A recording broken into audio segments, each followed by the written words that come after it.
சாமானியருக்கு வணக்கம். இன்னைக்கு நம்ம தார்மிக் அவர்கள நம்ம இன்டர்வியூ எடுப்போம். அவர் ரெகுலரா அரசியல் 2014லேருந்து ஃபாலோ பண்ணிட்டு இருக்காரு. As in Tamil Nadu as well as India. அவர் 2த்துமே பார்த்துட்டு இருக்காரு. அதுவும் இல்லாம அவர் கரண்ட் அஃபேர்ஸ்லயும் ஒரு நல்ல இன்ட்ரெஸ்டான ஆளு அவரு. அவர்கிட்ட நம்ம பேசுவோம். பேசுறது நெறைய இருக்கு. வணக்கம் சார். வணக்கம். சார் 2024 தேர்தல் ஏப்ரல் 19 நடந்து முடிஞ்சிருச்சு. தேர்தல் எப்படி இருந்தது சார்? ஓட்டு போட்டீங்களா? எப்படி இருந்தது உங்க தொகுதியில? அதான் நான் முன்னாடியே சொன்ன மாதிரி இது ஒரு தேர்தல் திருவிழா. நல்லா நடந்தது. எல்லாருமே ஜனநாயக கடமையை ஆற்றினாங்க. பல பேர் ஜனநாயக கடமையை ஆற்ற முடியலன்னு ஒரு ஆற்றாமையிலையும் இருந்தாங்க. அந்த மாதிரி விஷயத்தையும் நம்ம பாக்குறோம். பட் ஒட்டுமொத்தமா இது ஒரு 7 ஃபேஸ் தேர்தல்னால ஃபர்ஸ்ட் ஃபேஸ் நடந்திருக்கு தமிழ்நாட்டுக்கு. ஒட்டுமொத்தமா ஜூன் 4 அன்னைக்கு கண்டிப்பா ஒரு நல்ல ரிசல்ட் கிடைக்கும்னு எதிர்பார்க்கிறேன். Okay sir. அதுல நிறைய விஷயங்கள் நம்ம அந்த தேர்தலை முடிஞ்ச உடனே அந்த இதுல ஓட்டு பதிவு எண்ணிக்கையில அதை பேசுவோம் சார். ஒரு வித்தியாசம் இருக்கு. அதாவது காலம்பர 4 மணி, சாயங்காலம் 3 மணி, அப்புறம் 7 மணி, அப்படி ஏதோ ஒரு கன்ஃபியூஷன்.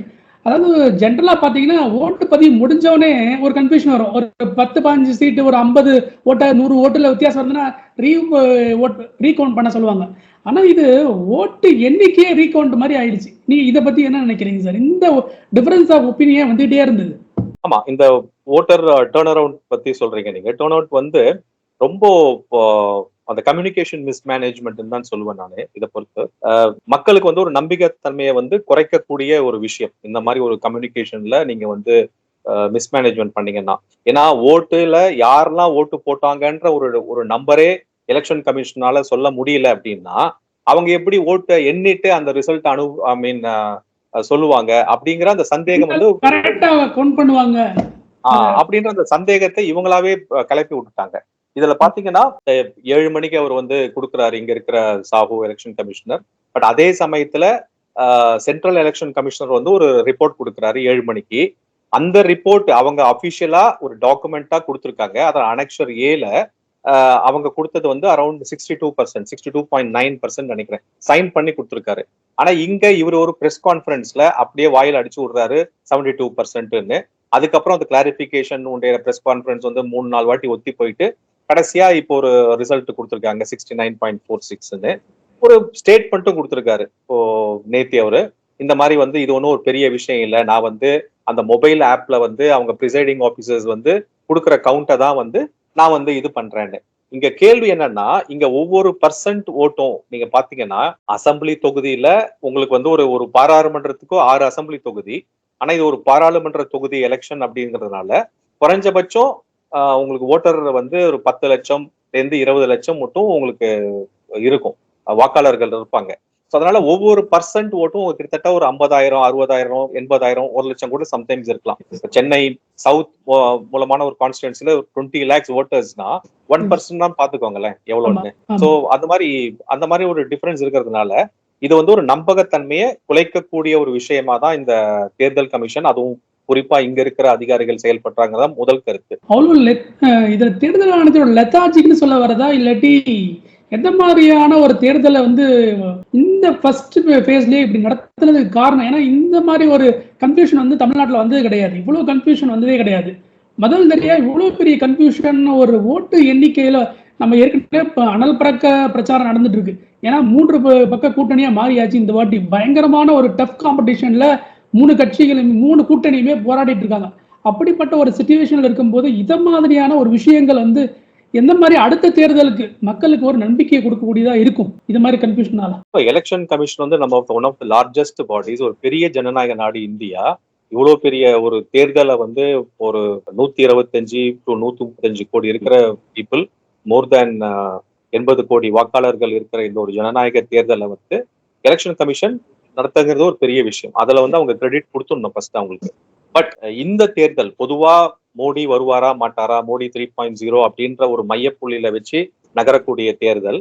ரொம்ப இது டூ ஆர் டை மாதிரி கேம். பிஜேபிக்கு டூ ஆர் டை கேம் கிடையாது. பட் பிஜேபியை எதிர்க்கிறவங்களுக்கு டூ ஆர் டை கேம். இது மாதிரி 3வது வாட்டி அவங்க எது தோத்து போனாங்கன்னா அவங்க காணா போயிடுவாங்கன்ற அவங்களுடைய ஸ்டேக்ஸ் ஜாஸ்தியா இருக்கு. சென்ட்ரல்ல காங்கிரஸ் போன்ற கட்சிகளும் இங்க தமிழகத்துல சில கட்சிகளும் அவங்களுடைய ஸ்டேக்ஸ் ஜாஸ்தி. அப்படி இருக்கக்கூடிய ஒரு சென்சிட்டிவான தேர்தல்ல முதல் கட்டத்துல, அதுவும் தமிழ்நாட்டுல குறிப்பா நம்ம ஒரு ஆர்வமா பார்க்கக்கூடிய இடத்துல ஒரு மாற்றம் வேணும் அப்படின்ற ஒரு இருக்கா இல்லையா அப்படின்ற அந்த ஒரு தேர்தலை வச்சு முன்னிறுத்தும் பொழுது ரொம்ப கேர்ஃபுல்லா பண்ண வேண்டிய விஷயம்.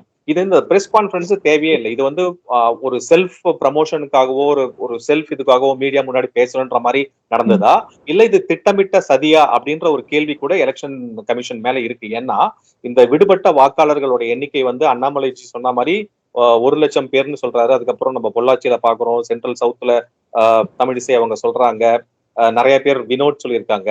இப்ப ரீசெண்டா வந்து தூக்கத்துல இருந்து முழிச்சா மாதிரி ஏடிஎம்கேல ஜெயக்குமார் சொல்றாரு, ஆமா என்னுடைய மச்சானுக்கு ஓட்டு இல்ல, இவங்களுக்கு ஓட்டு இல்ல. அப்போ அன்னைக்கு என்ன பண்ணீங்க அப்படின்ற கேள்வி வருது. இப்போ 2 அலிகேஷன்ஸ் சங்கர் இதுல. ஒண்ணு, இது வந்து லெத்தார்ஜிக்கா நடந்ததா அப்படின்னு ஒரு விஷயத்த அவங்க கிளாரிஃபை பண்ணணும். அதை ரொம்ப லேட்டா பண்றாங்க. அதை பண்ணக்கூடிய அந்த டைம்லயும் பண்ணல. ஏன்னா ஒவ்வொரு வாட்டியும் பிரஸ் கான்ஃபரன்ஸ் வச்சு வச்சு வச்சு பண்றதுல அவங்களுடைய நம்பகத்தன்மை குறைஞ்சுதான் போச்சு. செகண்ட் வந்து இது ஒரு திட்டமிட்ட சதியா அப்படின்ற ஒரு கேள்வி வந்து ஜாஸ்தியாக எழும் இல்லையா நேச்சுரலா. ஏன்னா பாத்தீங்கன்னா இப்ப தேர்தல்ல ஓட்டு எனக்கு வந்து இல்ல அப்படின்னா எல்லா கட்சிக்கும் உண்டான ஒரு பொதுவான ஒரு அலகேஷன்ல தான் இருக்க முடியும். ஆனா இங்க எப்படி சொல்றேன்னா ஒரு குறிப்பிட்ட பிரிவினர், ஒரு குறிப்பிட்ட பகுதியில ஒரு குறிப்பிட்ட section of people are newcomers ஓட்டோ இல்ல ஒரு பர்டிகுலர் கம்யூனிட்டியோட ஓட்டோ ஒரு பல்கா அப்படியே போயிருக்குங்கிறது இங்க குற்றச்சாட்டுங்கிறது போது அந்த மாதிரி ஓட்டுகள்லாம் ஒரு ஒரு ஒரு சார்ந்த ஒரு கட்சிக்கு உழுன்ற ஒரு நம்பிக்கை அடிப்படையில நம்ம பார்த்தோம்னா இது வந்து ஒரு பெரிய ஒரு திட்டமிட்ட சதி மாதிரி இருக்கு. இதை நம்ம என்னதான் நம்ம வந்து தேர்தல் கமிஷன் மேல சொன்னாலும் என்னுடைய தனிப்பட்ட பார்வையா நான் பொதுமக்களுக்கு என்ன வைக்கிறேன்னா, ஒரு வாக்காளர் அட்டை கையில வச்சுட்டீங்கன்னா அவங்களுக்கு ஓட்டு போடுற உரிமை வந்ததுன்னு அர்த்தமே கிடையாது. வாக்காளர் அட்டைங்கிறது ஒரு ஐடென்டிபிகேஷன், அவ்வளவுதான். அது மாதிரி ஒரு 10-12 ஐடென்டிபிகேஷன் கொடுத்து நீங்க ஓட்டு போடலாம். ஓட்டர் லிஸ்ட்ல பேர் இருந்தாதான் உங்களுக்கு ஓட்டு உரிமை இருக்குன்னு அர்த்தம். வாக்காளர் அட்டையை வச்சுக்கிட்டு ஓட்டு உரிமை கிடையாது. அதனை வந்து ஒரு பெரிய ஒரு புரிதலா ஒரு பாடமாவும் பொதுமக்கள் உணர்ந்துவாங்கன்னு நினைக்கிறேன். அதாவது ஜனநாயக கடமைங்கிறது வந்து அன்னைக்கு டேட்ல போயிட்டு ஓட்டு போட்டு மைய வச்சுக்கிட்டு செல்ஃபி எடுக்கிறது மட்டும் கிடையாது. வாக்காளர் சரி பார்க்கறதுல இருந்து ஆரம்பிக்கணும் அங்க கடமை நமக்கு. சோ அதுல வந்து லெசன்ஸ் டு பி லேர்ன்ட் வந்து நம்ம எல்லார்கிட்டே இருந்து இருக்குன்னு பாக்குறோம். கட்சிகள் பொறுத்த வரைக்கும் பூத் லெவல் ஏஜென்ட் அவருடைய ஒரு சிக்னிபிகன்ஸ் என்னன்னு நமக்கு தெரியறது. பொலிட்டிக்கல் பார்ட்டிஸ் பார்க்கும்போது வாக்காளர்கள் கிட்ட இருந்து அந்த கடமையை வந்து அவங்க எப்படி செய்யணுங்கிறது. பட் இதையெல்லாம் மீறி எலெக்ஷன் கமிஷன் மேல ஒரு பெரிய ஒரு கேள்விக்குறி, ஒரு கருப்பு புள்ளி. இது வந்து ஒரு தேர்தல் நாள் பொழுது இது எந்த அளவுக்கு பூதாகரமா வெடிக்கும் தெரியும். நாளைக்கு ஒரு இடத்துல நீங்க சொன்ன மாதிரி ஒரு குறைந்தபட்ச வாக்கு வித்தியாசத்துல வந்து ஒரு வேட்பாளர் வின் பண்றாரு அப்படின்னா அப்போ அது ஒரு பெரிய ஒரு சர்ச்சையா மாறக்கூடிய இது இருக்கு இல்லையா. ஏன்னா ஏற்கனவே நம்ம சிதம்பரத்தை பார்த்தோம். சிதம்பரத்தை பார்த்தோம்னா சிதம்பரம்ன்ற பேர்ல இருக்கிற அரசியல்வாதியும் பார்த்தோம், சிதம்பரம் இருக்கிற தொகுதியிலையும் எவ்வளவு வாக்கு வித்தியாசத்துல கம்மியா வாங்கினாங்கன்னு பார்த்தோம். சோ அதனால இது சிதம்பரம் ரகசியமாவே இருக்கு இது வரைக்கும். அதை வந்து தேர்தல் கமிஷன் தான் சரிபடுத்தும். சரி சார், எலெக்ஷன் வந்து முடிஞ்சாச்சு, எல்லாம் சொல்லியாச்சு, எல்லாம் முடிஞ்சாச்சு. இப்ப நம்ம அந்த 3 கட்சி கூட்டணி, ஒண்ணு திமுக, அதிமுக, அடுத்தது வந்து பிஜேபி கூட்டணி போராடி முடிச்சுட்டாங்க எப்படியோ தேர்தலை.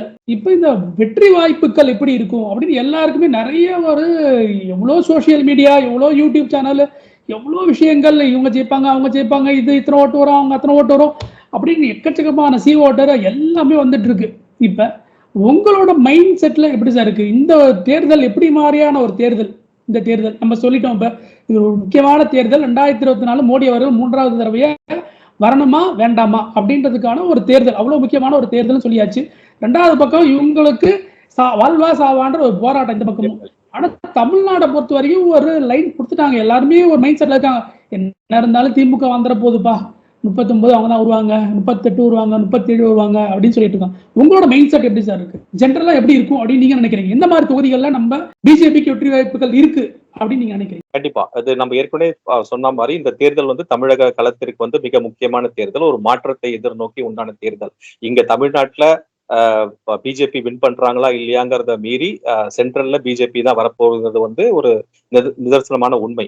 சோ அதை விட்டுருவோம். இங்க வந்து எவ்வளவு கான்ட்ரிபியூஷன் அப்படிங்கிறது தான் ஒரு பார்வை. சோ அந்த விதத்துல BJP already is victorious, going to B victorious இந்த June 4. தமிழ்நாடை பொறுத்த வரைக்கும் இதை வந்து மீண்டும் மோடி ஆட்சி, ஏன்னா முன்னாடி மோடிக்கு உண்டான அந்த ஒரு எதிர்ப்பலையை பார்த்தோம். அந்த எதிர்ப்பலையை அவர் வந்து எப்படி கன்வெர்ட் பண்ணிட்டு இன்னைக்கு மோடி வந்து ஒரு பாசத்திற்குரிய நேசம் மிகுந்த தலைவரா தமிழ்நாட்டுல வந்து இருக்கும் பொழுது திராவிட கட்சிகள் மீறி இங்க மோடி மீண்டும் வேண்டுமா வேண்டாமான்ற ஒரு நகர்தல்.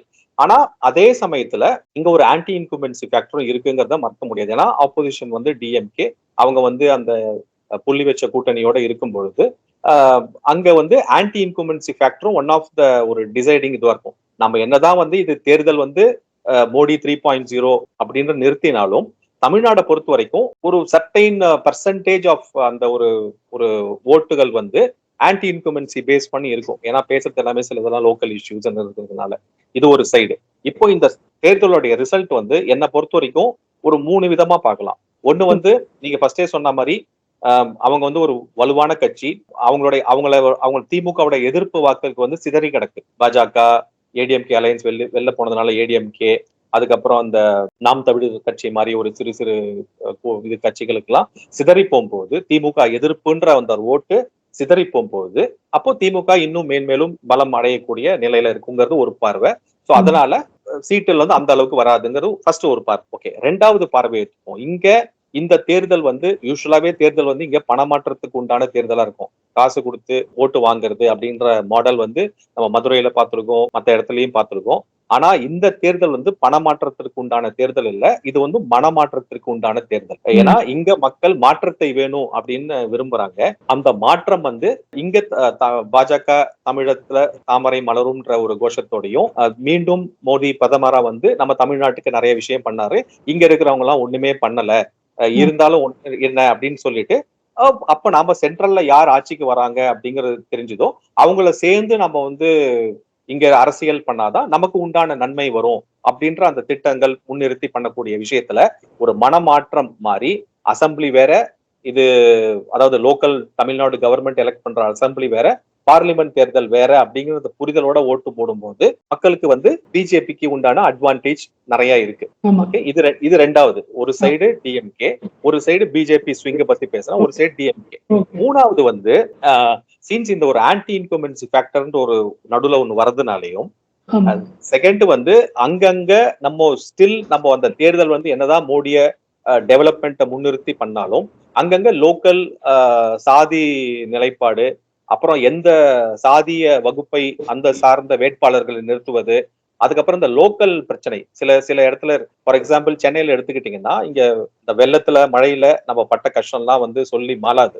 அது வந்து மாத்தி இந்த ஒரு கவர்மெண்டே இருக்கும்போது அந்த இதுக்கு யாருமே தீர்வு கொடுக்கல அப்படின்ற பொழுது அந்த மாதிரி ஒரு லோக்கல் இஷ்யூஸ முன்னிறுத்தி அதை யார் பண்ணுவாங்க, அதை சென்சிபிளா பண்ணக்கூடிய நம்பிக்கையான ஆள் யாரு அப்படின்ற மாதிரி அந்த இஷ்யூஸ் எல்லாம் சேரும் பொழுது அங்கங்க சில இடத்துல BJP will get that benefit, சில இடத்துல அந்த எதிர்ப்பு அந்த அளவுக்கு வராது. மத்த அந்த நான் சொன்ன அந்த சாதிய மத்த அந்த இதுல இனத்துல பிரிஞ்சு போறதுக்கு உண்டான வாய்ப்பு இருக்கிறதுனால மூணாவது பார்வை வந்து ஒரு 20-22 சீட்டு வந்து டிஎம்கேக்கும், ஒரு 5-10 சீட்டு வந்து இவங்களுக்கும், இன்னொரு பேலன்ஸ் ஒரு சீட்டு வந்து ஏடிஎம்கே போன்ற பிற கட்சிகளுக்கும் கிடைக்கிறதுக்கு உண்டான ஒரு வாய்ப்பா இன்னொரு இதுல பாக்குறோம். பட் இதெல்லாம் நம்ம எந்த அடிப்படையில பார்க்கலாம் அப்படின்னா, அந்த ஓட்டர் டர்னர் அவுட் அப்படிங்கிற ஒரு இண்டிகேட்டர் நம்ம கிட்ட இருந்ததுன்னா அதை வச்சுட்டு நம்மளால கணிக்க முடியும். எப்படின்னா மாற்றத்திற்கு உண்டான ஆட்சின்ற போது நிறைய பேர் வாக்களிக்க வந்தாங்க.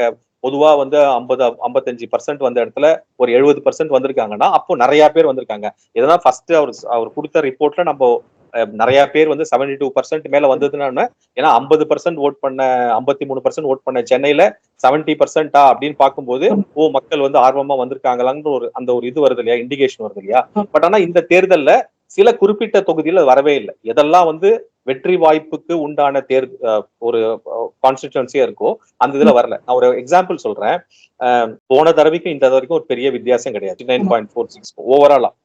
அண்ட் ஜென்ரலாவே வந்து ஃபர்ஸ்ட் ஃபேஸ் ஆஃப் எலெக்ஷன்ல voter turn around previous 2019 compare பண்ணும்போது கம்மியா தான் இருக்கு. இந்தியா முழுக்க 18 ஸ்டேட்ஸ் பிளஸ் 3 யூனியன் டெரிட்டரிஸ் நடந்த ஃபேஸ் 1ல இன்க்ளூடிங் தமிழ்நாடுல கம்மியா தான் இருக்கு. இது ரெண்டாவது. மூணாவது வந்து இந்த ஓட் டிஃபரன்ஸ் பார்க்கணும்.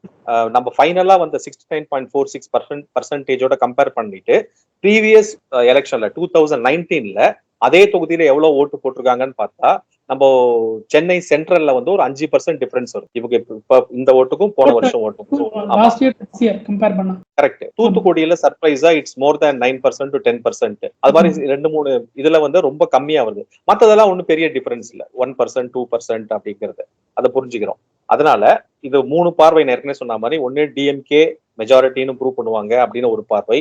செகண்ட் பிஜேபி ஒரு மாற்றத்திற்கு வேண்டும் சொல்லிட்டு அந்த வின் பண்ணுவாங்கன்ற ரெண்டாவது பார்வை. மூணாவது வந்து நான் சொன்ன வேரியஸ் ஃபேக்டர்ஸ் எல்லாம் இதுவா இன்டியூஸ் ஆகி அதுக்கு உண்டான ஸ்பிரிட் வர மாதிரி. அதான் என்னுடைய ஃபைனல் இது எப்படி இருக்கும்னா, கண்டிப்பா இது வந்து 3 விஷயத்தை அடிப்படையாக கணக்கும். பிஜேபியோட ஓட் ஷேர் ஒரு ஒரு 3% பார்ட்டி 7% தான் ஓட் ஷேர் இருக்குன்னு சொன்ன இடத்துல அவங்களுடைய ஃபர்ஸ்ட் டார்கெட்டா என்ன வச்சிருந்தாங்கன்னா, எங்க ஓட் ஷேர் வந்து 15% 20% மேல இருக்குன்னு சொல்றாங்க. அதுதான் ஃபர்ஸ்ட் மெயின். அதுதான் நம்ம பார்க்கணும். சீட்டு வின் பண்றது தான் செகண்ட் இங்க பிஜேபி. சோ ஃபர்ஸ்ட் அந்த ஒரு ஓட் ஷேர் எடுக்கிறாங்களா, அந்த ஓட் ஷேர் எடுத்தாலே they are coming to the second largest party in the stateன்ற மாதிரி இருக்கும். அது ஃபர்ஸ்ட் டார்கெட். அதை அச்சீவ் பண்ணுவாங்க. அதுல பிஜேபிக்கு ஒரு கண்டிப்பா ஒரு victory. Over and above that DMK போன தடவை வின் பண்ணது 39 அவுட் ஆஃப் 40 சொல்றேன் நான். ஓகே, அந்த 39ல ஒரு சீட்டு கம்மியா அவங்க தோத்தாலும் அது வந்து அவங்களுக்கு பின்னடைவு தான். ஏன்னா டிஎம்கேக்கு என்ன ரிசல்ட் வந்தாலும் அது அவங்களுக்கு பின்னடைவு தான். Other than that they are going to get 39 out of 40. அதை தவிர அந்த ரிசல்ட் 39 out of 40 இருக்க போறது இல்ல. அதனால டிஎம்கேக்கு இது பின்னடைவு. பாஜகவுக்கு ஒரு சீட்டு வின் பண்ணாலும் அது கெயின். சோ நம்ம அப்படிதான் அந்த தேர்தலை பார்க்கணுமே தவிர நம்ம வந்து நம்பர் ஆஃப் சீட்ஸ் வச்சு பார்க்க கூடாது. என்னோட இனிஷியல் ஒரு கணிப்பா இருக்கு. கரெக்டா தான் சார். ஆக்சுவலா அவங்க வந்து ஒரு ஸ்டாச்சுரேஷன் பாயிண்ட் போயிட்டாங்க. 39 மேல எதுவுமே கிடையாது. உண்மையிட்டு பிஜேபி அப்போனன்ட்ல எது அவங்களுக்கு அதிகமா வின் பண்ண ஆரம்பிக்கிறாங்களோ அது எல்லாமே லூஸ் தான் அவங்களுக்கு ஜென்ரலாவே. கரெக்டான பாயிண்ட் தான் சார் அது. எல்லாருமே அதை யோசிக்கணும் கரெக்டா. ஏன்னா நீ சொன்ன மாதிரி 2 சீட்டு, ஒரு சீட்டு பிஜேபி ஜெயிச்சாலும் ப்ராஃபிட் தான். ஒரு சீட்டு ஜெயிச்சா கூட பிஜேபிக்கு வெற்றி தான் அது.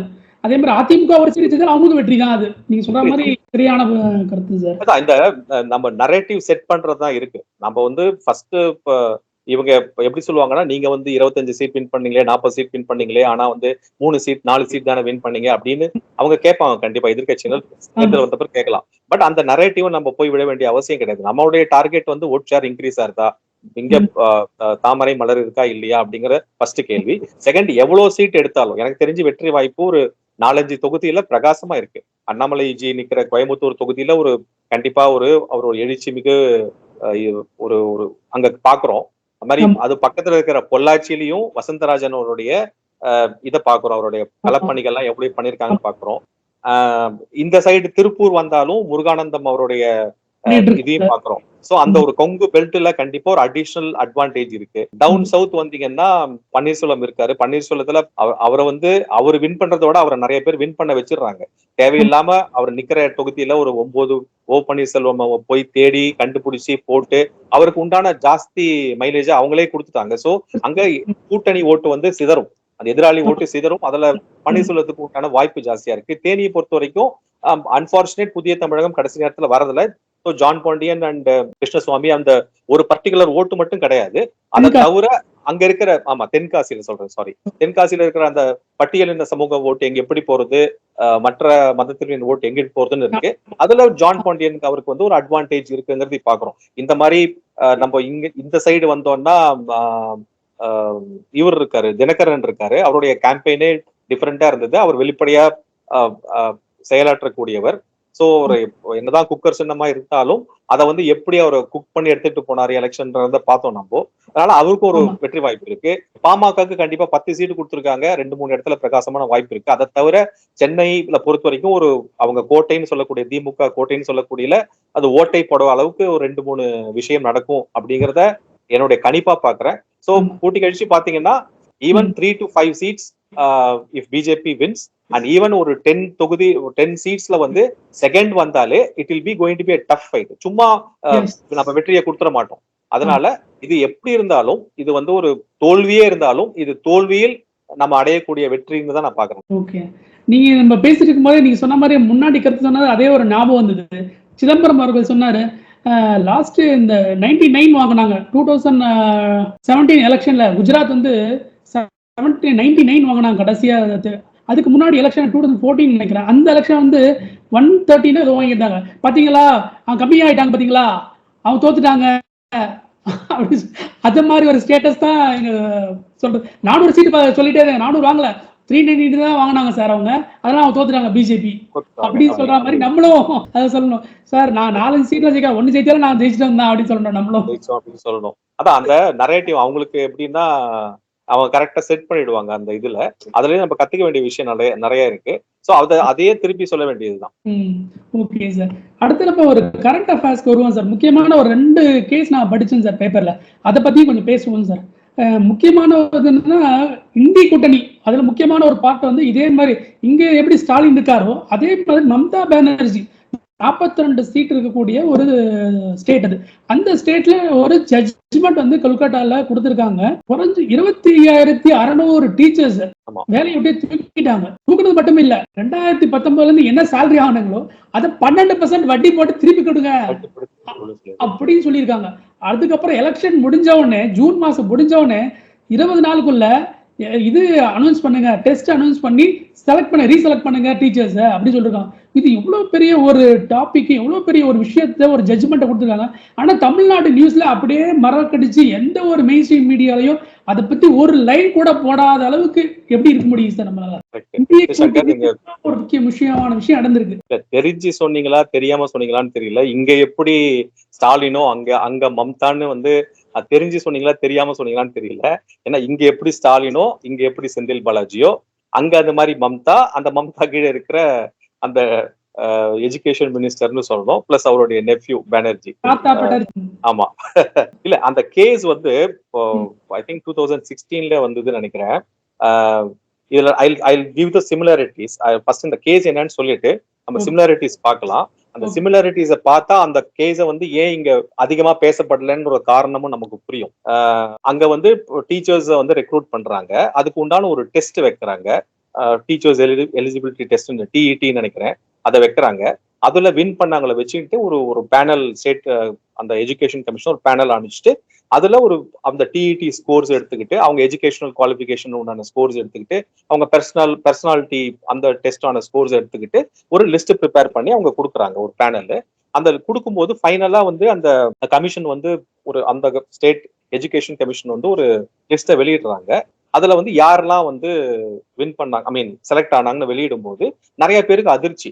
ஏன்னா நாம வந்து அந்த டிஇடி அந்த டெஸ்ட்ல வந்து பாஸ் பண்ணிருக்கோமே, நம்ம பேரே இல்லையே இங்க அப்படின்னு சொல்லிட்டு ஒரு நிறைய அதிர்ச்சி. அப்போ வந்து கம்ப்ளைண்ட் பண்றாங்க.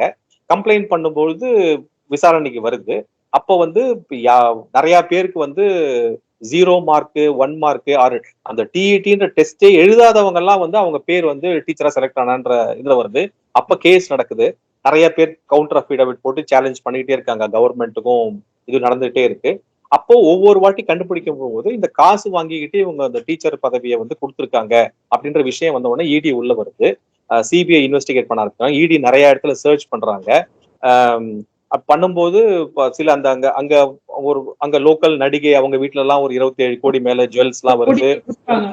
ஆமா, அந்த அர்பிதா பானர்ஜி நினைக்கிறேன். அதுக்கப்புறம் அந்த மினிஸ்டர்ஸ் 2-3 பேருடைய பேர் வருது. அதுல இடி சர்ச் பண்றாங்க. ஒவ்வொரு வாட்டியும் டாக்குமெண்ட்ஸ் வருது, கேஷ்லாம் வருது. சோ இது காசுக்காக பண்ணப்பட்ட விஷயம் சொல்லும் போது சிபிஐ விசாரணையில இவ்வளவு விஷயம் வந்த பிறகு ஃபைனலா அந்த ஜட்ஜ் ஐ திங்க் கங்கோபாத்யான்னு நினைக்கிறேன், ஒரு ஜட்ஜ் ஹைகோர்ட் அவர் அது பண்ணிருந்தாரு அந்த கேஸ்ல. நடுவுல வந்து ஒரு ஸ்லிப் ஆஃப் த டங்க்ல ஒரு பிரைவேட் டிவி சேனலுக்கு ஒரு இன்டர்வியூ கொடுக்குறாரு. இந்த மாதிரி எல்லாம் நான் விசாரிக்க போறேன் இந்த கேஸ், இந்த மாதிரி இன்னும் எக்ஸ்ட்ரா பீப்புளுக்கு எல்லாம் நான் வந்து தண்டனை வாங்கி கொடுக்குன்ற மாதிரி ஒரு சொல்லும் பொழுது அது ஒரு பெரிய கண்டனத்துக்கு உள்ளாருது. இவங்க பாருங்க ஒரு ஹண்ட் நடத்துறாங்க எங்க மேல, ஜட்ஜி எப்படி வந்து வெளியில சொல்லலாம் போது அது சிஜிஐ மட்டும் போய் சந்திரசூட வந்து அவரை ரீப்ளேஸ் பண்ற அளவுக்கு அது போறது நடுவுல. பட் இருந்தாலும் கேஸ் அந்த கொஞ்சம் தடமாறாம இடி வந்து நிறைய வேலை செஞ்சதுனால அவங்களால நிறைய டாக்குமெண்ட்ஸ் ரிட்ரீவ் பண்ணி கொடுக்க முடிஞ்சது.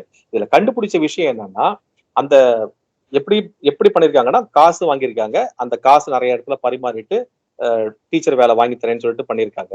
இதுல அந்த அந்த எக்ஸாம் எழுதும் போது அந்த ஓசிஆர் அப்படின்னு அந்த ஒரு இதுல பென்சில நம்ம வந்து முன்னாடி எல்லாம் பண்ணுவோம் இல்லையா, பண்ணிட்டா அது வந்து இந்த கம்ப்யூட்டர்ல நீங்க ஸ்கேன் பண்ணிட்டீங்கன்னா ஆட்டோமேட்டிக்கா அது ஒரு ரிசல்ட்ஸ் கொடுத்துரும். அந்த இதெல்லாம் வந்து டிலீட் பண்ணிருக்காங்க, எரிச்சிருக்காங்க, கண்டுபிடிக்கிறாங்க. அப்போ அந்த டேட்டாவை கூட ஹார்ட் டிஸ்க் டேட்டாவை நான் வெரிஃபை பண்ணி பார்க்கும்போது நிறைய மிஸ்மேட்ச் இருக்கு. இதுல கவர்மெண்ட் ஒத்துழைப்பே கொடுக்கல. ஒவ்வொரு வாட்டியும் கேஸ் வரும்போது கவர்மெண்ட் கிட்ட இருந்து அவங்க பேனல் போட்டு சொல்லணும் இல்லையா, அதை அவங்க ஒத்துழைப்பே கொடுக்கல. சால்ஜப் வேற பண்றாங்க. எப்படின்னா யாரெல்லாம் வந்து கம்ப்ளைண்ட் பண்ணிருக்காங்களோ, யாருக்கெல்லாம் அந்த டிஇடி எழுதி அந்த இதெல்லாம் வரலன்னு அவங்க பேர் விடுபட்டு போச்சோ அவங்களுக்கு நாங்க வேற ஒரு கவர்மெண்ட் ஜாப் தரோம் அப்படின்ற மாதிரி அவங்க கிட்ட ஒரு காம்ப்ரமைஸ் ஃபார்முலாக்கு போயிருக்காங்க. அதுவும் எடுப்படல. இதெல்லாம் முடிஞ்சு ஃபைனலா அந்த இடியோட ஆர்குமெண்ட் பிளஸ் இந்த கேஸோட இது வச்சுட்டு ஹைகோர்ட் சொல்லிச்சு, இதை பார்ப்பா நீங்க எங்களுக்கு ஒத்துழைப்பும் கொடுக்க மாட்டேங்கிறீங்க, இது ஊழல்ன்றது ப்ரூவ் ஆயிடுச்சு, கண்டிப்பா இவ்வளவு டாக்குமெண்ட்ஸ் மட்டும் இருக்கு, ஆனா சில டாக்குமெண்ட்ஸ் எங்களால இன்னும் இன்வெஸ்டிகேட் பண்ண முடியல, எது வந்து நீங்க பண்ணது, எது வந்து இவங்க வெளியுள்ள பண்ணதுன்னு சொல்லிட்டு எக்ஸாக்ட் வேர்ட்ஸ் சொன்னா we cannot செப்பரேட் வீட் ஃப்ரம் த சாஃப் அப்படின்ற அந்த ஸ்டேட்மெண்ட்டை அவரு கொடுத்திருக்காரு ரெக்கார்டிங்ல. சோ ஃபைனலா அவங்க என்ன பண்ணிட்டாங்க, ஒரு ஜட்மெண்ட் கொடுத்துட்டாங்க, கேன்சல் பண்ண, நீங்க இன்வெஸ்டிகேட் பண்ணவே விட மாட்டேங்கிறீங்க, எங்களை வந்து அந்த ஒத்துழைப்பும் கொடுக்க மாட்டேங்கிறீங்க, எல்லா டாக்குமெண்ட்ஸும் டெலீட் பண்ணிடுறீங்க, ஆனா கேஸ் எல்லாம் மாட்டிருக்கு, கேஷ் மாட்டிருக்கு, இடி சர்ச் பண்ணிருக்காங்க, அதனால நாங்க வந்து ஒரு ஒரு ரிமார்க்கபிள் ஜட்மெண்டா 26,000 பேருக்கு வேலை கிடையாது, உங்க சேலரி எல்லாம் நீங்க வந்து வட்டியோட சேர்த்து எனக்கு திருப்பி கொடுங்கன்ற மாதிரி சொல்லியிருக்காங்க. ஒரு சைடு பார்க்கும்போது ரொம்ப அதிரடியா தெரிஞ்சாலும், இன்னொரு சைடு வந்து அந்த ரெக்ரூட் பண்ண மேபி 26,000 பேரும் தவறுதலா ரெக்ரூட் பண்ணதுக்கு உண்டான வாய்ப்பு இல்லை, அதாவது சில 1000 பேருக்கு இருக்கலாம், பட் மத்தவங்களும் சேர்ந்து அதுல பாதிக்கப்படுறாங்கன்னு நினைச்சும் போது கொஞ்சம் வருத்தமா தான் இருக்கு. இது ஒரு இப்படி இருக்க, இதை வந்து will draw parallels with the Tamil Nadu government. Senthil பாலாஜின்னு ஒருத்தர் இருந்தார், இப்ப இன்னும் பெயில் கேட்டு அவர் போராடிட்டு இருக்காருன்னு பாக்குறோம் ஒரு வருஷமா. அதேதான் நான் வந்து டிரான்ஸ்போர்ட் கார்பரேஷன்ல வேலை வாங்கி தரதா சில பேர்கிட்ட இருந்து காசு வாங்கிக்கிட்டு அதுல வேலை வாங்கி கொடுக்கலன்ற கம்ப்ளைண்ட் வந்து ஒரு 3 பேர் கொடுத்து, பொதுவா 13 பேர் கொடுத்து அவுட் ஆஃப் 81 பீப்புள் தப்பா பண்ணதுல அதே டெம்ப்ளேட் தான் இவங்க வந்து வேலை வாங்கி தரேன்னு சொல்லி காசு வாங்கிக்கிறது. டிரான்ஸ்போர்ட் கார்பரேஷனுடைய முதலாளிகிட்ட எல்லாம் மிரட்டி அவர் இங்க இருக்கிற லோக்கல் சீல யூஸ் பண்ணி அவங்கள போர்ஸ் பண்ணி போட்டு இமெயில் அனுப்பிச்சு செந்தில் பாலாஜியோடைய தம்பியும் அசோக் பாலாஜியும் அவருடைய செக்ரட்டரியும் பர்சனல் செக்ரட்டரியும் சேர்ந்து ஒரு கொட்டேரியா ஒரு வேலை பண்ணி ஃபைனலா இது வெளிச்சத்துக்கு வந்ததுக்கு அப்புறம் அதே மாதிரி ஒரு காம்ப்ரமைஸ் ஃபார்முலா, எப்படி அங்க கவர்மெண்ட் வந்து நான் உங்களுக்கு வேற ஒரு வேலை போட்டு தந்துடுவாங்கன்னு கவர்மெண்டே சொல்லும் போது, இங்க மினிஸ்டர் வந்து தனியா ஒரு பஞ்சாயத்து வச்சுக்கிட்டு நாங்க வந்து சமரசமா போயிட்டு திருப்பி உங்ககிட்ட காசை கொடுத்துடுறோன்ற போது கோர்ட்டு உள்ள முயற்சிக்குது, நீ எப்படிப்பா அப்ப குற்றத்தை ஒப்புக்கிட்ட தானே நீ வந்து திருப்பி கொடுக்குறேன்னு சொல்லிட்டு நீ காசு வாங்கியிருக்க அப்படிங்கிறது ப்ரூவ் ஆயிருக்கு. இடி வந்து சர்ச் பண்ணி அதுக்கப்புறம் நடந்த எல்லா விஷயத்தையும் பாக்குறோம். இங்க எப்படி மாரடைப்பால அவர் வந்து உள்ள போனாரோ அதே அங்க மாரடைப்பு, அதே மாதிரி எனக்கு வந்து அந்த எஜுகேஷன் சாட்டர்ஜிக்கு வந்து அதே தான் நடந்தது. அவரும் ஹாஸ்பிட்டல் போறாரு, அங்க சொல்றாங்க இல்ல கிடையாதுன்னு, அப்புறம் எய்ம்ஸ்ல இருந்து வேற ஒரு ஹாஸ்பிட்டல் போகணும்னு சொல்றாங்க. இங்கேயும் அதே செந்தில் பாலாஜிக்கு பார்த்தோம், எய்ம்ஸ்ல கேட்டாங்க, இல்ல நான் பிரைவேட் ஹாஸ்பிட்டல்ல தான் போவேன்னு சொல்லிட்டு அவரு வந்தாரு. சோ இங்கேயும் நான் காசு கொடுத்து ஒரு இல்லீகலா வேலை வாங்கி தரேன்னு சொல்லக்கூடிய அந்த ஸ்கேமு, அங்கேயும் அதே ஸ்கேமு, இங்கேயும் அந்த காம்ப்ரமைஸ் ஃபார்முலா, அங்கேயும் காம்ப்ரமைஸ் ஃபார்முலா, இங்கேயும் எனக்கு இது நெஞ்சில வலிங்கிற ஒரு காமெடி, அங்கேயும் நெஞ்சில வலின்ற காமெடி, இங்கேயும் டாக்குமெண்ட் எல்லாத்தையும் மறைச்சு ஆர் இடி வந்தா அவங்கள அடிச்சு தீயிட்டு கொளுத்துற விஷயம், அங்கேயும் பாத்தீங்கன்னா ரெக்கார்ட்ஸை ஃபுல்லா காணும்னு சொல்றாங்க, இல்ல ஃபயர்ல போச்சுன்னு சொல்றாங்க. கண்டுபிடிக்க முடியல, நிறைய கண்டுபிடிச்சிருக்காங்க, பட் டைரக்டா லிங்க் பண்ணிட்டு எவ்வளவு தப்பு நடந்திருக்குன்னு சொல்ல முடியல. So same template, same formula, we can find parallels between Senthil Balaji and Chatterjee there. And நீங்க சொன்ன மாதிரி ஸ்டாலின் வஸ் மம்தா. அதனாலதான் இங்க மீடியா இந்த கேஸ பத்தி சொன்னாங்கன்னா, இப்போ இந்த மாதிரி வெஸ்ட் பெங்கால் கவர்மெண்ட் இது மாதிரி நடந்திருக்குன்னா, இத வந்து ஆட்டோமேட்டிக்கா இந்த ஸ்டோரியை கேட்டாலே அவங்களுக்கு தெரியும், என்னடா செந்தில் பாலாஜி கதையை வந்து உள்டால கிளி பண்ணிட்டு நீங்க அப்படி ஒரு படம் எடுத்துறீங்க, நம்ம படம் எல்லாம் பாத்துருப்போம் இல்லையா, ரீமேக் எடுப்பாங்கன்ற மாதிரி, இங்க வந்து அப்படியே ரீமேக் எடுத்து சொல்றீங்கன்னா அந்த நினைவு வந்துருங்கிறதுனால இவங்க அப்படியே நவதுவாரத்தையும் அப்படியே மூடிக்கிட்டு இருக்காங்கன்றதுதான் என்னுடைய, அதனாலதான் வந்து இங்க யாரும் அதை பத்தி பேசுறது. ஏன்னா எனக்கு என்ன டவுட்னா, உத்தரப்பிரதேஷ்லயோ ஏதாவது குக்கிராமத்துல ஏதாச்சும் நடந்தா கூட தமிழ் நியூஸ் சேனல் அப்படியே பலவான போடுவாங்க, ஆனா இவ்வளவு பெரிய கேஸ் எடுத்து கூட அது போட மாட்டோம். அதே மாதிரி கெஜ்ரிவால் கேஸ் அதே மாதிரி ஒரு கேஸ், அது நாங்க போட மாட்டோம். இதுல எனக்கு இன்னொரு விஷயம் இருக்கு சார், இந்த 2 கேஸ் ஓகே, இந்த 2 கேஸ்லயும் 2 பேரும் ஜெயில இருக்காங்க. ஆனா அதை பொறுத்தவரைக்கும் 2 பேரும் குற்றவாளி இல்ல, கன்விக்ட் ஆகல, 2 பேரும் ஜெயில இருக்காங்க. ஆனா ஒருத்தர் கன்விக்ட் ஆயிட்டாரு, தண்டனை கொடுத்துட்டாங்க, ஆனா சுப்ரீம் கோர்ட்ல போயிட்டு அவர் வந்து தண்டனை நிறுத்தி வைக்கிறாங்க. அது என்ன மாதிரி ஒரு சட்டமா இருக்கும்? பொன்முடி அவர்களுக்கு தண்டனை கொடுத்தாச்சு, ஹைகோர்ட்ல சென்னையில 3 வருஷம் ஹஸ்பண்ட் ஒய்ஃப் 2 பேருக்குமே, பொன்முடி அவருக்கும் அவரோட ஒய்ஃப் அவங்களுக்கும் 3 வருஷம் தண்டனை கொடுத்தாச்சு. அந்த தண்டனையை வந்து சுப்ரீம் கோர்ட்ல போய் நிறுத்தி வைக்கிறாங்க. அதாவது குற்றம் பண்ணவர் அப்படி கன்ஃபார்ம் பண்ணி தண்டனை கொடுத்தவர் வெளியில இருக்காரு. இப்ப அவர் அமைச்சராக ஆயிட்டாரு. ஆனா குற்றம் நிரூபிக்கப்படாமல் செந்தில் பாலாஜி பாவம் அவர் ஜெயில இருக்காரு. அதே மாதிரி அவரும் அங்க ஜெயில இருக்காரு. ஏன் முதலமைச்சர் கெஜ்ரிவால் அவர்கள் இன்னும் குற்றம் நிரூபிக்கப்படல, அவரும் ஜெயில இருக்காரு. ஆனா குற்றம் நிரூபிக்கப்பட்டு தண்டனை கொடுத்தவர் வெளில இருக்காரு. அது எப்படி முடியுது? என்ன மாதிரியான ஒரு என்ன சொல்றது, ஒரு நீதிமன்றங்களோட தீர்ப்புகள் எப்படி இதை நம்ம புரிஞ்சுக்கிறது, சாதாரண மக்கள் எப்படி புரிஞ்சுக்கிறது இத மாதிரி ஒரு தீர்ப்புகளை? கண்டிப்பா நமக்கே வந்து கண்ணை கட்டும். இவங்க எப்படி சொல்றேன்னா, இன்னைக்கு ஒரு நாள் ஒரு தீர்ப்பு வருது, இன்னொரு நாள் மறுநாள் அப்படியே மாறி. சுப்ரீம் கோர்ட் என்ன சொல்றாங்க, நாங்க வந்து ஒரு தனி entity, high court is a separate entity. நீங்க வந்து ஹை கோர்ட், சுப்ரீம் கோர்ட் கீழே தான் ஹை கோர்ட்னு நீங்க நினைச்சுக்காதீங்க. ஸோ எங்க ரெண்டு பேரும் செப்பரேட்டுங்கிறது இப்போ ரீசெண்டா ஒரு 1 week பிஃபோர் இவரு சொல்லியிருக்காரு, சந்திரசூட் சொல்லியிருக்காரு. So high court is a separate entity, it is not part of இந்த ஜட்ஜ்மெண்ட் அப்படின்னு அவர் சொல்லியிருக்காரு. ஸோ அந்த ஸ்டேட்மெண்ட்டை வச்சு நம்ம பார்த்தோம்னா ஹைகோர்ட் ஜட்ஜ்மெண்ட்டை அவங்க மதிக்கணும். அந்த ஹைகோர்ட் ஜட்ஜ்மெண்ட்டை இவங்க வந்து தனியா வேற ஒரு ஆங்கிள் பார்க்கும்போது இதுல என்ன சங்கர் அப்படின்னா, என்னதான் ஜட்ஜ்மெண்ட் வந்து இப்ப ஹைகோர்ட் ஒரு நீதிமன்றத்துல வந்து யார் வாதாடுறா, என்ன மாதிரி வாதங்களை வச்சு வாதாடுறாங்க, இதுலயே வந்து உள்ளுக்குள்ள வந்து அந்த பிக்சிங் மாதிரி கணக்கெல்லாம் இருக்கு. அதாவது இப்ப என்னதான் எனக்கு குற்றச்சாட்டு உங்க மேல வச்சாலும் நான் குற்றச்சாட்டு வைக்காம ரொம்ப கம்மியா நான் ஒரு எதுவுமே கொடுக்காம நான் வந்து பின்வாங்கி பண்ணா கூட எதிர்த்தரப்புக்கு அது ஒரு அட்வான்டேஜ். அந்த மாதிரி யார் வாதாடுறா, என்ன மாதிரி வாதங்களை வைக்கிறாங்க, அத வந்து எப்படி எந்த லென்ஸ்ல பர்வியூல வந்து அந்த நீதிபதி பாக்குறாரு. ஏன்னா இங்க வந்து என்னதான் நம்ம வந்து நீதிமன்றம் நீதிபதி என்ற ஒரு காமன் டேர்ம் சொன்னா கூட ஒரு இண்டிவிஜுவலா இருக்கு. ஏன்னா அதே நீதிபதிக்கு உண்டான ஸ்டாண்டர்ட் என்ன, இப்ப இந்த மாதிரி ஜட்ஜ்மெண்ட்ல இந்த மாதிரி தான் நீங்க எடுக்கணும் டிசிஷன் அப்படின்னு கிடையாது. அங்க சில மாற்றங்கள் ஏற்படுறது இல்லையா? சோ அதனால இது வந்து இட்ஸ் வெரி காம்ப்ளெக்ஸ் சினாரியோ. நம்ம ஜட்ஜ்மெண்ட் அப்படின்னு பார்க்கும்போது நம்ம வந்து ஜட்ஜஸை விசாரிக்கல, மீன் இது பண்ணல, ஒப்பீனியன் கொடுக்கல, ஜட்ஜ்மெண்ட்டை பத்தி நம்ம பண்ணலாங்கிறதுனால எப்படி இந்த மாதிரி ஜட்ஜ்மெண்ட் கொடுத்தாங்கன்ற கேள்வி எல்லாருக்குமே வருது. யார் வாதாடினா என்ன, இதுலதான் நம்ம வந்து இந்த 2G கேஸ்லயும் சொல்றோம், இல்ல ஜெயலலிதா அவங்க கன்விக்ட் ஆன அந்த கேஸ்லயும் சொல்றோம், இங்க இருந்து அங்க மாறுது. அதே மாதிரி 2G கேஸ் இங்க இருந்து மாறுது. இந்த நேஷனல் ஹெரால்ட் கேஸ்ன்ற பார்க்கப்பட்டதுதான் அது ஒரு மாதிரி இருக்கு.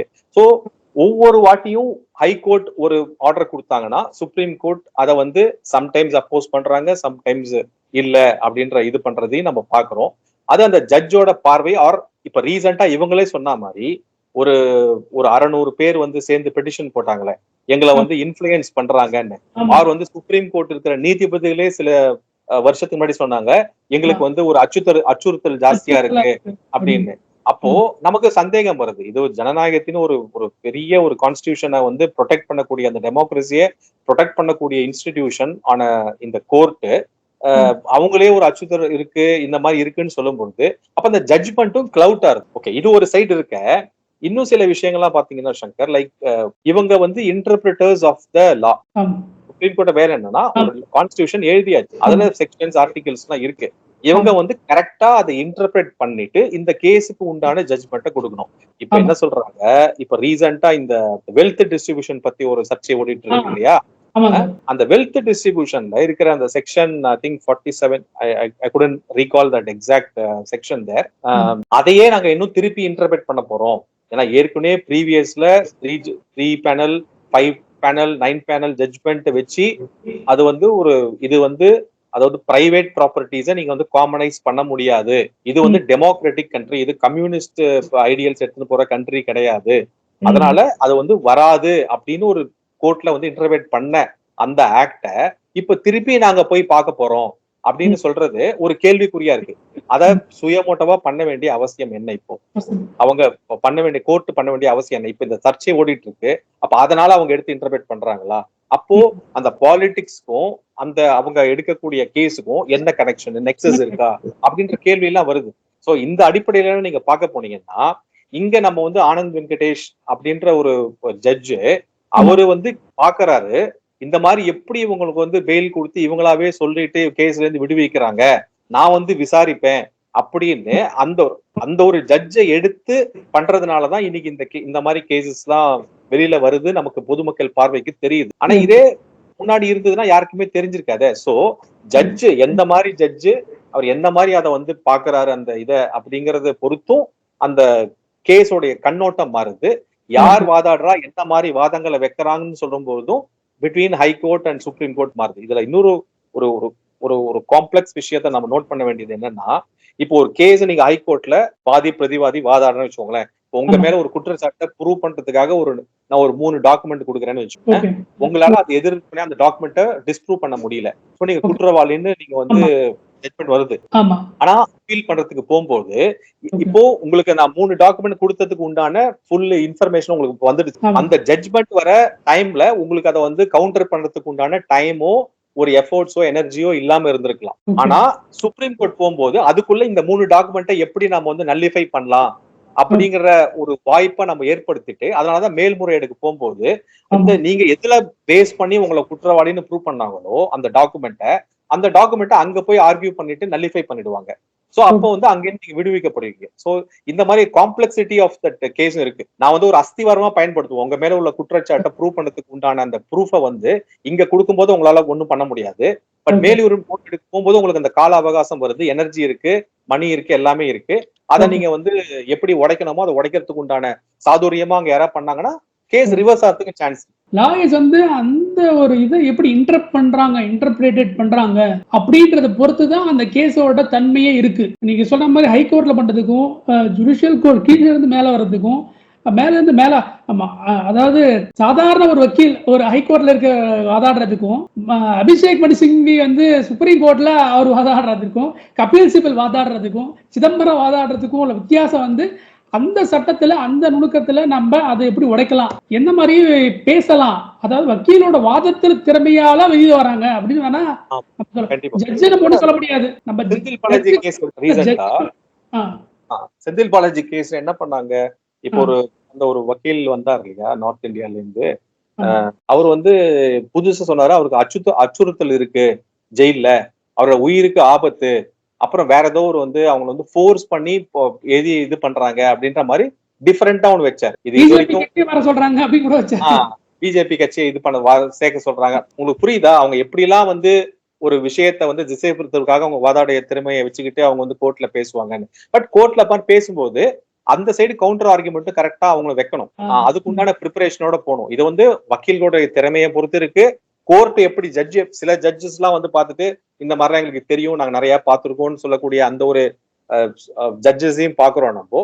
சோ அதனால இது வந்து சுற்றி வட்டு ஜட்ஜு எந்த சூழ்நிலை, அந்த வாத பிரதிவாதங்கள் உண்டான அந்த அது என்ன மாதிரி டாக்குமெண்ட்ஸ் இருக்கு, அதை எப்படி இன்டர்பிரேட் பண்றாங்க அப்படிங்கறதெல்லாம் சேர்ந்து பார்க்கக்கூடிய விஷயமா இருந்தாலும் இந்த ஜட்ஜ்மெண்ட்ஸ் வந்து இங்கேருந்து ஒண்ணு அங்கேருந்து ஒண்ணு மாறி மாறி மாறி இருக்குன்றத நம்ம பாக்குறோம். அதாவது செந்தில் பாலாஜி கேஸ் எப்ப முடியும் நமக்கு தெரியாது அப்படின்ற அளவுக்கு நம்ம சொல்லிக்கலாம். இந்த பக்கம் இவர் வெளியில தான் இருப்பாரு, உள்ள போவாரா நமக்கு தெரியாது, அதுவும் நம்ம சொல்லிக்கலாம். பொன்முடி அவர்கள் அந்த பக்கம் சட்டர்ஜி உள்ள போவாரா, உள்ளதான் இருக்காரு, கேஸ் முடியுமா இல்லையா அது எப்ப முடியும் தெரியாது. அரவிந்த் கெஜ்ரிவால் அதே மாதிரி உள்ள போயிட்டு எனக்கு வந்து மாம்பழம் சாப்பிடணும், எனக்கு வந்து இன்சுலின் போடணும், அது வரிசையா அது எப்படி அரசியல்வாதிகளுக்கு மட்டும் அது மாதிரி ஒரு இது கொடுக்குறாங்க. அதுல கூட சார் வெளியில வந்து எல்லாரும் சமம் சொல்றோம், சட்டத்தின் பிரகாரம் அனைவரும் சமம். ஆனா ஜெயிலுக்குள்ள போட்டா A category, B category, C category, அது எப்படி, என்ன மாதிரி சட்டங்கள்? அப்ப சாதாரண மனுஷன் கிடையாது, அப்ப கெஜ்ரிவால் தான் மனுஷனா? அப்ப என்ன ஏ கேட்டகரி? அதாவது மக்கள் வந்து எல்லாம் சொல்றாங்க உயர் ஜாதி மேல் ஜாதி அப்படி வச்சிருக்காங்க அப்படின்னு, அது ரொம்ப அநியாயம், ரொம்ப அக்கிரமம் அப்படியே சொல்றாங்க. ஆனா ஜெயிலுக்குள்ள போனா மட்டும் A category, B category, C category, அது கூட ஏன் பண்ணணும்? அப்ப எல்லாரும் சமமா தானே, அப்புறம் அவருக்கு மட்டும் ஏ கேட்டகரி? அது ஒரு இந்தியாவோட அரசியல் சட்டம் என்ன சொல்லி புரிய நம்ம சாதாரண மக்கள் எப்படி புரிஞ்சுக்கிறது? அதாவது எழுதுமதி எழுதியாச்சா, பணக்காரர்களுக்கு இது ஒரு சட்டம், ஏழைகளுக்கு இது ஒரு சட்டம், அப்படி எழுதி வச்சுட்டாங்களா? எல்லாருக்கும் புரியக்கூடாதுங்கிறதுனாலதான் அது வந்து அந்த மாதிரி ஒரு லாங்குவேஜ்லயே எழுதியிருக்காங்க. நீங்க பாத்தீங்கன்னா இந்த டாக்டர் பிரிஸ்கிரிப்ஷன் எழுதும் போது யூஸ்வலா சொல்லுவோம் இல்லையா, அப்படியே டக டக டகன்னு கிறுக்கி அவருக்கும் அந்த மெடிக்கல் ஷாப்ல படிக்கிறவருக்கு மட்டும்தான் தெரியும், நமக்கு என்ன மருந்துன்னு தெரியாது. அப்படி மாதிரி இந்த லாவில் இருக்க ஒரு ஆர்டிக்கலையோ ஒரு செக்ஷனோ நீங்க போய் படிச்சீங்கன்னா இங்கிலீஷ்ல தான் இருக்கும். நான் வந்து உங்களுக்கு புரியுற மாதிரி இருக்கும், புரியாத மாதிரி இருக்கும், பண்றது நமக்கு தெரியாது, இன்டர்பிரேட் பண்றதுன்னு தெரியாது. அது யார் எப்படி இன்டர் பண்ணுவா அப்படி எப்படி இன்டர் பண்ணிக்கலாம் அப்படின்ற மாதிரி இன்டர்பிரேட் பண்ணலாம். அவங்களுடைய திறமையில அவங்க பேசி அதை வந்து இது பண்றது. நீங்க சொன்ன நீங்க நடுவுல இவர் பேர் சொல்லியிருந்தீங்க, ஹைகோர்ட் ஜட்ஜ், அவர் ஒரு கேஸ்ல சொல்லியிருந்தாரு இத 3 மாசத்துக்குள்ள இந்த கேஸை முடிச்சு நம்ம தீர்ப்பு கொடுக்கணும் அப்படின்னு சொல்லியிருந்தாரு. சுப்ரீம் கோர்ட்ல என்ன சொல்லியிருந்தாரு, யாரும் நம்ம இவர் தான் சந்திரசூட் தான் சொல்லியிருந்தாரு. ரொம்ப அருமையான ஜட்ஜ், இவர மாதிரி ஜட்ஜ் இருக்கிறவங்கலாம் இந்த இதுவே நல்லா இருக்கு அப்படின்னு சொல்லிட்டு இருந்தாரு. ஆனா இந்த கேஸ் அங்க போன உடனே என்ன ஆச்சுன்னா 3 மாசத்துக்குள்ள ஏன் முடிக்கணும் இந்த கேஸ் அப்படின்னு கேக்குறாங்க சுப்ரீம் கோர்ட்ல. இதுக்கு என்ன மாதிரி ஆர்குமெண்டா இருக்கும்? ஒரு பக்கம் கோர்ட் சுப்ரீம் கோர்ட் வந்து எம்எல்ஏ எம்பி கேஸ் சீக்கிரம் முடிங்க அப்படின்னு சொல்றாங்க. இவர் 3 மாசத்துக்குள்ள முடிச்சிடலாம் அப்படின்னு சொன்னா திருப்பி அவர் வந்து இங்க இருந்து நேரம் அங்க போனா அது எதுக்கு 3 மாசத்துல முடிக்கணும் அப்படின்னு கேக்குறாங்க. இது என்ன மாதிரியான அதுவும் ஒரு கன்ஃபியூஷன். எந்த மாதிரியான இதெல்லாம் புரிஞ்சுக்கிறதுன்னு நம்ம இதுவும் ஒரு மேல் தர மட்ட பணம் இருக்கிறவங்களுக்கு மட்டுமே உரிய ஒரு இன்ஸ்டிடியூஷனா சுப்ரீம் கோர்ட் இருக்கும்னு கூட நிறைய பேர் அலிகேஷன் வைக்கிறாங்கல்ல. பிகாஸ் வந்து மிட் நைட் ஹியரிங் பண்ண முடியுது, அந்த கேஸை வந்து உள்ள தள்ள முடியுது, கரெக்டா ஹியரிங் எடுத்து வர முடியுது. எந்த ஓகே நான் சொல்றேன், இப்போ சங்கர், இப்போ ஒரு கேஸ் வந்து நம்ம வந்து ஃபைல் பண்றோம்னு வச்சுக்கோங்களேன் ஹைகோர்ட்ல, அது டைரக்டா நீங்க போய் ஒன்னு ஃபைல் பண்ண உடனே வந்து போட்டு கொடுத்துட மாட்டாங்க. அதை போய் ஃபர்ஸ்ட் சீராய்வு பண்ணுவாங்க. நீங்க கொடுத்த அந்த கேஸ் வந்து ஏத்துக்கக்கூடிய கேஸா இல்லையா, ஆமா, அதை சீராய்வு பண்ணிட்டு அதை ஓகேன்ற போது நெக்ஸ்ட் ஒரு கட்டம் கிடைக்கும். அந்த 2வது கட்டத்துல வந்து எந்த மாதிரி ஜட்ஜ் அவைலபிலிட்டி இருக்காங்க, என்ன டேட்ல இருக்காங்க அப்படின்னு சொல்லிட்டு அந்த ரெஜிஸ்டர்ல போய் அப்டேட் பண்ணணும். அந்த கேஸ் வரணும், அதை ஹியரிங்க்கு ஒரு டேட் கொடுப்பாங்க இல்லையா, அதை ஃபர்ஸ்ட் போடணும். அதுக்கு ஒரு டைம் ஆகும். ஏன்னா அந்த டீடைல்ஸ் எல்லாம் பார்த்துட்டு, இப்ப சம்மர் வெக்கேஷன் வந்து கோர்ட்ல எல்லாம் விடுமுறை எல்லாம் இருக்கும்போது அந்த இதெல்லாம் பார்ப்பாங்க. 3வது வந்து அப்படியே வந்தா கூட அன்னி டேட்ல இந்த கோர்ட்ல இந்த நம்பர்ல இந்த கேஸ் உங்களுக்கு வருது, இந்த டைம்ல நீங்க ஆஜராகுங்கன்னு சொல்லிட்டு நாளைக்கு நடக்க போகுதுன்னா இன்னைக்கு அப்டேட் பண்ணுவாங்க. அதை போய் பார்த்துட்டு எந்த கோர்ட் ரூம்ல என்ன இதுன்னு போய் பார்க்கணும், யார் ஜட்ஜ் முன்னாடி வருது. இது 3வது படி. இதை தாண்டி அன்னைக்கு கேஸ் நடக்கும் ஆர் நடக்காமலும் இருக்கலாம். ஏன்னா ஆப்போசிஷனோ அவங்க நீங்க அந்த இதெல்லாம் வந்து வாய்தா வாங்குற மாதிரி இருந்தா, டைம் கேட்கற மாதிரி இருந்தா அதை வந்து சேர்த்து ஓகே நெக்ஸ்ட் டேட்டுக்கு ஹியரிங் போட்டு வச்சிருவாங்க. சோ இவ்வளோ இப்ப நீங்க கேஸ் போட்டீங்கன்னா குறைஞ்சது ஒரு 3 மாசத்துல இருந்து 6 மாசத்துல இருந்து ஆவரேஜா சொல்றேன் கிடப்புல இருக்கு, ஆமா வரத்துக்கே ஆகும். ஆனா இவங்க 1 மணி நேரத்துல இங்க கோர்ட் ரூம்ல போயிட்டு இதை பாருங்க உங்களுக்கு வந்து ஒரு இன்னும் ஹியரிங் வரணுமான்னு சுப்ரீம் கோர்ட் நடந்துகிட்டு இருக்கு, கேஸ் ஒரு இடத்துல பண்ணிட்டு இருக்காங்க, ஜட்ஜஸ் வந்து நடத்திக்கிட்டு இருக்காங்க. ஒரு லாயர் உள்ள போறாரு, இந்த மாதிரி ஒரு பர்மிஷன் வேணும் நீங்க உடனே வாங்க, அவர் இதை முடிச்சு வச்சுட்டு இன்னொரு கேஸ்க்கு பெயிலுக்காக உட்காடுறாங்க. மிட் நைட்ல உட்காடுறாங்க, கோர்ட் ஜட்ஜ போன் பண்ணிட்டு வர சொல்றாங்க. சோ ஒரு நாள் ஒரு 1 டே மினிமம் நான் சொல்றது ஒரு 10 லட்சம் உங்களுக்கு வந்து செலவு, 1 லட்சத்துல இருந்து 10 லட்சம் ரூபாய் செலவு லாயரோட ஃபீஸ் மட்டுமே சுப்ரீம் கோர்ட்ல. அப்படி இருக்கும்போது நம்ம சாமானிய மக்கள் வந்து எங்க போயிட்டு முறையிடுறது, இந்த மாதிரி ஒரு இதான ஒரு கேள்வி எழுது. நீங்க சொல்றது இது ஒரு விரிவான விவாதம். இதை நம்ம வந்து இந்த கேள்வியை வந்து கண்டிப்பா கேட்கணும். ஜனநாயகத்துல அதுவும் ஒரு ஒன் ஆஃப் த அங்கம். அதனால இந்த கோர்ட் வந்து அட்லீஸ்ட் இப்போதைக்கு ஒரு ஆதரவு, ஒரு சில விஷயங்கள்லாம் இந்த அப்போசிஷன் பண்ற சில விஷயங்கள் எல்லாம் வேலிடேட் பண்ணி கொடுக்கற அளவுக்கு இந்த கோர்ட் இப்ப இருக்குன்றத நம்ம அந்த இதுல பார்த்தோம்னா, இல்லப்பா இந்த மாதிரி கஷ்டம் இதை எடுத்துன்னு வராது, இது தப்பு, இந்த ஆகஸ்ட் ஃபெஸ்டிவல் முறை நடக்கல, ஃபார்மர்ஸ் பில் எல்லாமே கரெக்டா தான் நடந்தது அப்படின்னு அவங்க வந்து அந்த அப்போசிஷன் கொடுக்குற ஒரு பொய் குற்றச்சாட்டுக்கெல்லாம் இவங்க வந்து ஒரு தீர்ப்பு வழங்குற மாதிரி ஒரு இன்ஸ்டிடியூஷன் அட்லீஸ்ட் இது வரைக்கும் ஜனநாயகத்தை காத்து கொண்டு இருக்குங்கிற பட்சத்துல நாம வந்து அந்த கோர்ட்டுக்கு வந்து ஒரு நன்றியை தெரிவிச்சுக்கலாம். கட்டாயமா வந்து இது மாதிரி சுப்ரீம் கோர்ட் அந்த கோர்ட்டை நம்பிதான் நம்ம ஜனநாயகமே இருக்கு. ஜனநாயகத்தின் கடைசி படி அப்படின்னா நம்ம வந்து நேரா கொண்டு போயிட்டு கோர்ட்ல தான் நாம ரைட்டு. பட் ஆனா இங்க என்ன சொல்றாங்க, இப்போ இந்த ஜட்ஜ் வந்து தீர்ப்பு கொடுத்தாருன்னா இப்ப ஜட்ஜோட கலர் என்னன்னு கேக்குறாங்க. இந்த ஜட்ஜ் எந்த கம்யூனிட்டி இப்போ சேர்ந்தவர், அவர் வந்து அவருடைய சாதி என்ன, அந்த ஜட்ஜுக்கே பிச்சை போட்டவங்க நாங்க, எங்களாலதான் நீங்க வந்து உள்ள உட்காடுறீங்க, அவர் வந்து இந்த கம்யூனிட்டியை சேர்ந்தவர், இந்த மாதிரி ஒரு சித்தாந்தத்தை சார்ந்தவர் அப்படின்னு சொல்லி ஜட்ஜுக்குடைய அந்த ஜட்ஜ்மெண்ட்டே கிளவுட் பண்ற அளவுக்கு இங்க ஒரு அரசியல் வந்து தரம் வந்து தாழ்ந்து போயிருக்குங்கிறதையும் நம்ம மறக்க கூடாது. அரசியல் அது மாதிரிதான் சார் இருக்கு, ஜென்ரலா அரசியல் அது மாதிரிதான் இருக்கு. ஆனா நம்மளோட கோர்ட்டோட செட்டப் வந்து அந்த அளவுக்கு ஒரு ஸ்ட்ராங்கா இருக்கிறதுனாலதான் இந்த ஜனநாயகம் வந்து இன்னும் கூட உயிர்ப்போட இருக்கு.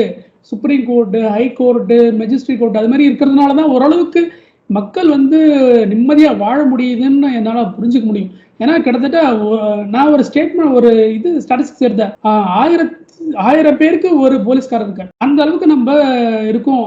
ஒரு 1000 பேர் சண்டை போட்டா ஒரு போலீஸ்காரர் என்ன ஆவாரு. ஆனா மக்கள் வந்து மினிமல் ஒரு 1% கீழே தான் நம்ம வந்து அந்த ஒரு பிரச்சனைக்குரிய மக்கள், சில பிரச்சனைகள் இருக்கு அவங்களுக்கு அப்படின்னு சொல்லலாம். தவிர மற்றபடி நம்மளோட சமுதாயம் பொறுத்த வரைக்கும் ஓரளவுக்கு நல்லதா இருக்கிறதாலதான் இந்த ஜனநாயகம் வந்து இன்னும் உயிர்ப்போட வாழ்ந்துட்டு இருக்குன்னு கூட சொல்லலாம். கரெக்ட். இது நான் இந்த விஷயத்தை நீங்க சொன்னதுனால சங்கர், நான் வந்து என்னோட கருத்தை நான் இதுல பதிவு பண்ண விரும்புறேன். நீங்க சொன்னீங்க இல்லையா, ஒரு போலீஸ்காரன் ஈக்குவல் 1000 பேருக்கு ஒரு போலீஸ்காரன் இருக்கு. ஆனாலும் நம்ம வந்து கட்டுக்கோப்பா இருக்கிறதுக்கு ஒரே காரணம் என்னன்னா நம்மளுடைய தர்மம், நம்மளுடைய அறம் சார்ந்த வாழ்க்கை. அதாவது நமக்கு வந்து நம்மளுடைய தர்மம் என்ன போதிக்குது அப்படின்னா, பொய் சொல்லக்கூடாது, மத்தவங்களுக்கு துன்புறுத்தக்கூடாது, கொலை பண்ணக்கூடாது, கொள்ளை அடிக்க கூடாது அப்படின்னு நல்ல விஷயங்கள் எல்லாம் எதை பண்ணணுமோ பண்ண சொல்லி, கெட்ட விஷயங்கள் பண்ணக்கூடாதுன்னு சொல்லக்கூடிய ஒரு ஒரு வாழ்வியல் சார்ந்த ஒரு ஆன்மீகம் நம்மளுடைய இந்து மதம். சோ அதுபடிதான் நாம வந்து இன்னைக்கும் சிக்னல்ல ரெட் லைட் விழுந்ததுன்னா நம்ம நிக்கிறோம், நம்ம போலாம். வந்து ஒரு போலீஸ்காரனை பார்த்தாலே ஓகேப்பா, டிராபிக் போலீஸ் நம்ம மரியாதை கொடுக்குறோம். ஆனா நீங்க சொன்ன மாதிரி இந்த 1000 பேர் சேர்ந்தாங்கன்னா ஒரு போலீஸ்காரன் சமாளிக்க முடியாது. பட் இருந்தாலும் அந்த ஒரு போலீஸ்காரன் நம்ம மதிக்கிறோம்னா நம்மளுடைய அறம் சார்ந்த சமூகம் தான் காரணம். ஓகே, இத நான் ஏன் சொல்றேன் அப்படின்னா, ரீசெண்டா நம்ம கோர்ட்டை பத்தி பேசுனதுனால சுப்ரீம் கோர்ட்டோடைய லோகோல வந்து அந்த ஒரு வாக்கியம், சமஸ்கிருத வாக்கியம் இருக்கு, இந்த சத்தியம் அப்படின்னு சொல்லிட்டு, அந்த சத்தியமேவ ஜெயத்தேன்ற மாதிரி ஒரு இன்னொரு வாக்கியம் கரெக்டா எனக்கு நினைவு இல்லை. அந்த இத வந்து சான்ஸ்கிரிட்டா இருக்கு, அதை எடுக்கணும் அப்படின்னு சொல்லிட்டு ஒரு நீதிபதி இப்ப ரீசெண்டா ஒரு ஸ்டேட்மெண்ட் புகார் கொடுத்திருந்தாரு. அப்படி பாத்தீங்கன்னா கவர்மெண்ட் இருக்கிற ஒரு இன்ஸ்டிடியூஷன்ல நம்ம வந்து எல்லா இன்ஸ்டிடியூஷன்ஸ்லயும் நம்ம வந்து நிறைய வாக்கியங்கள் வச்சிருப்போம். சத்தியமே ஜெயத்தேன்ற ஒரு வாக்கியம் மாதிரி ஒவ்வொரு இன்ஸ்டிடியூஷனுக்கும் தமிழ் படுத்தி வாழ்மையே வெல்லும் சொல்றோம். பட் அந்த சமஸ்கிருத அந்த வேதத்துல இருந்து எடுத்த அந்த ஒரு அந்த ஸ்லோகன்ஸ் எடுத்து நம்ம வச்சிருக்கோம், நிறைய இன்ஸ்டிடியூஷன்ஸ் வச்சிருக்கோம். அதெல்லாம் நம்ம சொல்லிட்டு வரோம். இதை வந்து ஒரு ஜட்ஜ் வந்து அப்போஸ் பண்ண, ரிட்டையர்ட் ஜட்ஜ் வந்து இருக்கக்கூடாது, இது நமக்கு சார்ந்த விஷயம் இல்லை அப்படின்னு ஒரு இது வந்தது. இது ஒரு ஃபர்ஸ்ட் ஒண்ணு. செகண்ட், நம்மளுடைய கோர்ட்டோடைய இது வந்து எதுபடி நடக்கணும், அதாவது லா ஆஃப் த லேண்ட்னு ஒண்ணு இருக்கு. அதாவது கோர்ட்ல சொல்ல வேண்டிய அவசியம் கிடையாது. சில விஷயங்கள்லாம் இந்த இந்த நிலத்திற்கு உண்டான ஒரு ஒரு கட்டுக்கோப்பான விஷயங்கள், சில விஷயங்கள்லாம். சோ அந்த லா ஆஃப் த லேண்ட்னு சொல்லுவோம். அது வந்து தர்மிக் ஓரியன்டா இருக்கும். அதை வந்து கோர்ட் கொஸ்டின் பண்ணிட்டு போன வருஷம், அது மாதிரிலாம் இருக்கணுமா, அந்த லா ஆஃப் த லேண்ட் வந்து இங்க செல்லுபடி ஆகுமான்ற மாதிரி ஒரு விவாதம் வந்தது. சோ நீங்க சொன்னதுனால இது ரெண்டுத்தையும் நான் தொடர்பு படுத்த விரும்புறேன். சோ கோர்ட் வந்து it makes or breaks the entire system. So அதுல இட்ஸ் வெரி சிக்னிஃபிகன்ட். சரி சார், மிக்க நன்றி சார். உங்க டைம் நீங்க ரொம்ப நேரம் நான் எடுத்துக்கிட்டேன், ரொம்ப நன்றி. உங்களோட வேல்யூபிள் டைம் கிட்டத்தட்ட 1 மணி நேரம் கிட்ட நான் எடுத்துட்டேன். மிக்க நன்றி சார். நம்ம வந்து அரசியல் ஓகே சார், நம்ம அரசியலை பத்தியும் பேசியிருக்கோம், நிறைய நீதிமன்ற செயல்பாடுகளை பத்தி எப்படி முன்னேறணும், நம்ம மக்கள் எப்படி இருக்கணும் அப்படின்ற பத்தியும் நம்ம நிறைய பேசியிருக்கோம். ஜூன் 4ஆம் தேதி நம்ம ஆவலோட எதிர்பார்க்கிறோம் எல்லாருமே எந்த மாதிரியான ஒரு விடை வரப்போகுது.